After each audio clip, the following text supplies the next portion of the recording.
Hey, need some Madden Ultimate Team coins? Check out your boys' DMs over on Twitter. We got the exclusive deals on PS4 and PS5. If you guys need some coins to improve your Ultimate Team, where you got a theme team or a God Squad, I got the prices for the Lola. Let me tell you how much I got, right? We can get you 1,000,000 coins for $40. Where else can you get that deal done? And you won't get banned.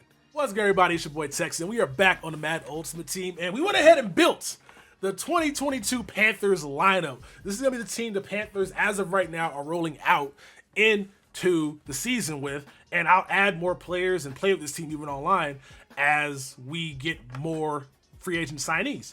Now, in today's video, we're just going to talk about the free agency and all the fallout and all the additions that have been made to the team as well as around the league. That way you guys can see where my head is at, as well as what I anticipate going into the season as far as win-loss record goes. But obviously the Panthers did not get Deshaun Watson. That was a guy they were pursuing, and they just weren't able to come to terms with him, which as a fan, I'm kind of happy about it because I didn't want that man on the team to begin with. Anybody that has that many sexual allegation suits against, I don't think all of them can be lying, even if half of them are, even if 99% of them are. There's one in there that's true, and a dude that's soliciting massages on Instagram is very creepy. So I'm good. That guy, I don't know, I'm at quarterback. Good luck, Cleveland. You're going to be competitive, but hey, man, all y'all making Big Ben jokes got the quarterback that's doing stuff that's worse than Big Ben, in my opinion. Allegedly, quote unquote. I got to say that before I get sued by that dude. Anyway, so I'm kind of glad the Panthers didn't get him, but in true Panthers fashion, you know what's funny? They risked their entire team, not risk, but they risked like being unpopular and letting good players go to sign Deshaun Watson, and then they didn't even offer him a 3rd or 4th year guarantee. They just said, nah, man, we'll give you 2. That's all we'll do. And then the Browns are like, you know what, we'll give you everything guaranteed because Baker Mayfield ain't it. So, of course, the Panthers would just be that cheap and that stingy, even though they wanted a guy that they let a lot of good players go for. So, kind of sucks, but also happy he's out of the roster right now. But yeah, so here's our offense we got constructed. The Panthers have been very active this offseason, picking up good linemen to upgrade hopefully their passing and running attack. Moan has been solid at right tackle, even though I think he should go to left tackle. Maybe he's just not built for that. So he's been playing right tackle for them for a while. They picked up Austin Corbett from the Rams. They picked up Bradley Bozeman from the Ravens. This guy can play both left guard and center, so I think he'll play center right now. If they bring back Matt Paradis, then maybe he moves over to left guard, and then Paradis goes up to center. And then at left tackle is going to be pretty much their only quote-unquote weakness, because I have no idea if these guys are actually any good. But as of right now, it's better than what it was before, which can, that's an upgrade in my opinion. So at left tackle, it might be Cameron Irvin, it might be Brady Christensen, but from what the reports are saying, like Dwayne Brown's also an option for the Panthers. And I don't think he'll go just because he's older in age and he can go to a contender and have a chance at winning versus going to the Panthers and not winning more than 5 games. And we'll go and talk about the record right now since we already brought that up. So I was looking at the Panthers' opponents for 2022. And it's quite possible we're going to get a repeat of 2020 and 2021 where they only win 5 games just because they ain't got a quarterback. So looking at this home and away teams, right? Falcons, Saints, Bucks, Cardinals, 49ers, Steelers, Browns, Lions, and the Broncos. It's very quite possible the Panthers only win 2 home games this entire season. One against the Falcons and one against the Lions. The Saints are kind of up and down, but they're really bringing back that same defense minus Marcus Williams, and they replace him with Marcus May. And then the Falcons, since they ain't got really a good team, since they gave Matt Ryan away, and they're just going to come back and probably tank this year for Bryce Young, looks like that'll be a team that'll be easy to beat as well. So looks like quite possibly 2 home games they'll win, with the Browns being one of those that be iffy if Deshaun Watson does play, or if he comes back after suspension and it's like a game late in the season, that can go either way, I would assume. So I'm going to say 2 wins as of things stand right now for home. And then away, they got the Seahawks, they got the Giants, and Falcons again. So looks like 5 wins is going to be what ends up happening once again in this Matt Rule era. And honestly, I think that's going to be best for our long-term future, just because I don't think he's that good of a coach. Going back and watching some game film and all that stuff, I just don't see why he got that long-ass contract he got when the offense is pretty mediocre with its route concepts, despite having 2 really good receivers in Robbie Anderson and DJ Moore. So those guys are fantastic. Panthers restructure Robbie Anderson and extend DJ Moore, which is fantastic. And got all this cap space, and I have no idea what they're going to do with it. So at first, I thought they would sign Terron Armstead at left tackle, give him a pretty huge deal, since they got all this cap flexibility. And I think it's best to try to roll out the best possible line you can to see if Sam Darnold is going to be your quarterback. I don't think he's going to be, but he was banged up last year. And he did look good early on, despite it not being against good competition. He did look good early on. And maybe if he had that shoulder injury, he probably would have been a lot better. If maybe to protect a little bit more, he probably wouldn't have been as afraid. And that would have did a long way for his confidence. But as of right now, you need to invest in the quarterback. That's why I was on the bandwagon of picking up Rashawn Slater last year, who looks like an all-pro left tackle for the next 10 years instead of J.C. Horn, because that would have invested in your quarterback that you gave that fifth-year extension to without ever seeing him throw a ball in a game for your team. So if they are going to start Sam Darnold, which what it looks like it's going to be because Cam has not been re-signed right now, you kind of got to invest in that line. So hopefully they can get Dwayne Brown. If not, looks like the reports are them taking a left tackle at 6, which would piss me off because they could take a left tackle last year and then this year drafted Malik Willis. That would have made a lot more sense in my opinion. But, we'll see what they end up doing in the draft when that comes the next month or so. So, yeah. Robbie Anderson got restructured. DJ Moore got extended. McCaffrey restructured as well to give them more cap flexibility. And they also picked up Donta Foreman at running back, who I think is going to be really good. He ran hard with the Titans, and so he signed a 1-year deal. So that's going to be much better, especially if McCaffrey can stay healthy, than rubbing out Chuba Hubbard as his backup, because Chuba is not it, bro. He was not really somebody I enjoyed watching run the ball or even go out there on the routes try to catch the ball. So he's not that dude. Not that dude. So then receiver-wise, they've been picked up Rashad Higgins from the Browns. I don't know why. I don't really think he's a deep threat. He's not really that fast, so it's just, I don't really know. Maybe Matt Rule coached him at some point in his entire tenure in college, so maybe that's why he's a Panther right now. But the offense needs work at quarterback, obviously. I would love for them to bring back Cam. Maybe they can use Cam and Darnold at the same time. Cam can be the goal line guy. Darnold can be the guy to get you to the goal line. That way, you have used Cam's best skill set. Cause I don't know if Cam's done, but he's almost there, right? He's been in the oven for about 30 minutes. There's about 10 more to go. So, but he's still going to be great around the goal line situations. If they bring him back, hopefully that'll work out for him, or maybe being in the offense for a year would allow, or not a year, but at least a full offseason will allow him to have timing and, none of this actually really matters if he can't throw the ball down the field anymore. And if that's the case, then just use him as a running back at quarterback. That makes a lot more sense in that goal line setting. So hopefully that's what ends up happening. For what I want to see, though, is I want to see Cam come back and then them draft Willis and have him sit and then let Sam Darnold walk without paying him any money.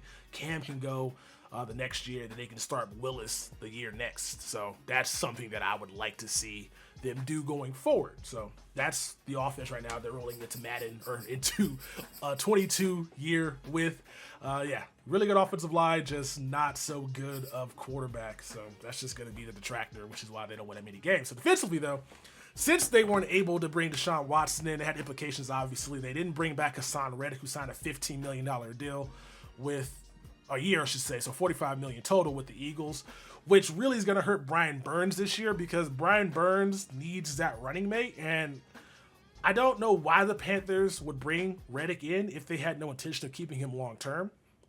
It seems kind of a waste because now we know what can happen if he's there. They're losing 10 sacks at that position. Yurder Gross Matos is a nice project, right? But there's no way he's going to be able to triple his sack outtake. I think he had 3 sacks last year, 3.5 sacks. For him to get to for him to get to Reddick's level, he would have to get 12, 11 sacks. That's a huge jump. It's not possible. So the defensive line is going to take a huge hit, which means the cornerbacks are going to be relied on to cover a lot more. And J.C. Horn's coming off injury now. While he's putting out video of him working on his craft, he looks great. That's just one guy they could throw away from and pick on Dante Jackson or these other young guys on the team, Keith Taylor, or there's Troy Pride Jr.'s out there too. So, and they just picked up Rashawn Melvin today too, a 32-year-old cornerback.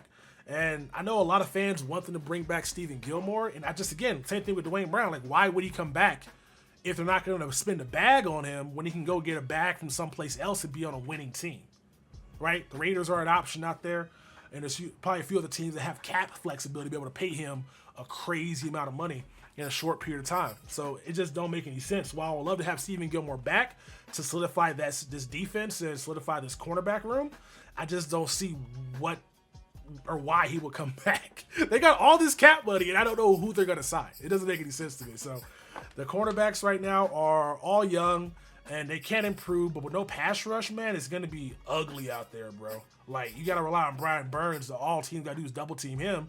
And after that, you got to hope these guys they picked up, either in the draft or guys they pick up off the free agency wire, can produce like Ray did last year, which I don't see that happening at all. Let's move on to linebacker. So they end up picking up Damian Wilson and Corey Littleton to help their linebacking core out, to give Shaq Thompson somebody else to work with. Looks like Wilson with the Jaguars was pretty much like a jack of all trades, right? He was on the main team, on special teams, so hopefully he can keep performing as what he was doing out there in Jacksonville, but I have no idea if he's going to be somebody that's going to be good or not. Then we got Corey Littleton with the Raiders, so I don't know how this is going to work out for them, but these are going to be more coverage guys, which means the Panthers still may be running a 4-3 going out to this season, and we'll see if this ends up paying dividends for them. All I know is I don't want to see Brian Burns in coverage all this year, bro. Stop doing that. Stop drop coverage. You rush him at the passer.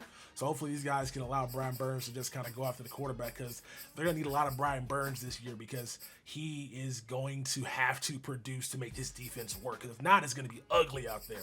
But it does look like with them signing Xavier Woods at free safety, that means Jeremy Chin is going to be going back inside the box to bolster this linebacking core. So we'll see if that helps out, because this dude is really, like, he's not Derwin. Obviously, Derwin's one of a kind.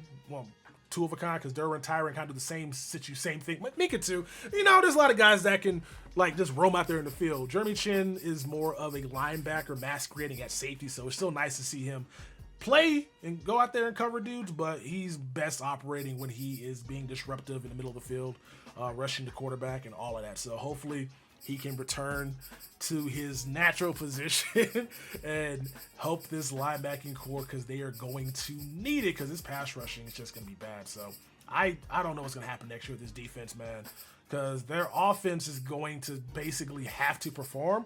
Otherwise, they're not going to be able to have enough rest. They're going to be winded, and they're just going to allow big plays to happen down the field. And I think I may be the only person with that opinion, because from what I've been seeing, everybody's like kind of praising the Panthers for having a quiet, good free agency signing period. They did get Ioannidis from the Washington football team, who hasn't got much burn because of the other two guys, Darren Payne and Jonathan Allen, being there. So maybe Matt Ioannidis might be really good with that, but I can't trust that, because Matt Rule only signs players that played for him in college. That's what it seems to be like. So I don't know if he's going to be a good disruptive pass rusher from the interior. May help stop the run, but I guess we got to wait and see what he ends up doing for us. But yeah, I'm just like looking at this right now, and I'm just like, on paper, the defense was okay. It was good last year, but the offense underperformed. And it looks like it's going to be the same exact thing, where the offense underperforms because they ain't got a quarterback, and then the defense is going to be left out to dry. And while these signings may seem good, it's like, okay, so if these guys ball out with the Panthers, they're not on any long-term deals, so they're not going to be here long-term. Like, Woods is there for a year, I think. Like, I think Ioannidis is there for a year. I think Wilson might be there for a year. Hold on, let me see how long these guys signed for. Okay, so I'm wrong. Woods is on a 3-year deal. Wilson's on a 2-year deal. And Littleton, Ioannidis, and Rashawn and Melvin are just guys they're bringing in for just this year. So I guess hopefully it works out. I don't think this is going to be something that leads to them winning more than 5 games. I think it's a lot of the same. They do got $26 million in cap, which I have no idea why or what they're going to spend it on, because they're not at that position to be able to bring in a really good player like Tyrann Mathieu or Bobby Wagner or Gilmore, just because they don't have a quarterback. They don't got that piece. They don't have that piece. So this team is going to be really frustrating to watch next year, guys. But hopefully Matt Rule gets fired. And once Matt Rule's fired, then Sam Darnold comes off the books, obviously, ain't got to pay him any more money. And that frees up a lot of cap space, and maybe they'll be bad enough to get a quarterback like Bryce Young if they don't end up drafting Willis this year, or maybe they'll surprise us and have a better season. I think they will, but I don't really think they are going to be competitive whatsoever.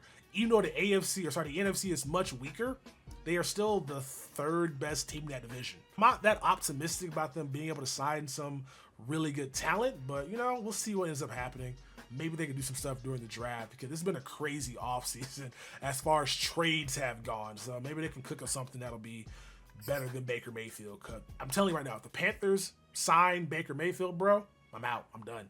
I'm not rooting for this team ever again. I'm picking a new team. I'm not doing it. I refuse to do it.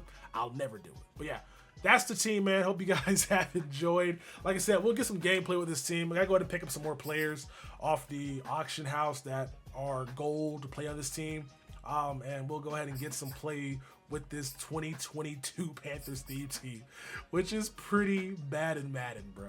But at least we got set feet lead with Sam Darnold. At least that's something. Hope you guys have enjoyed it.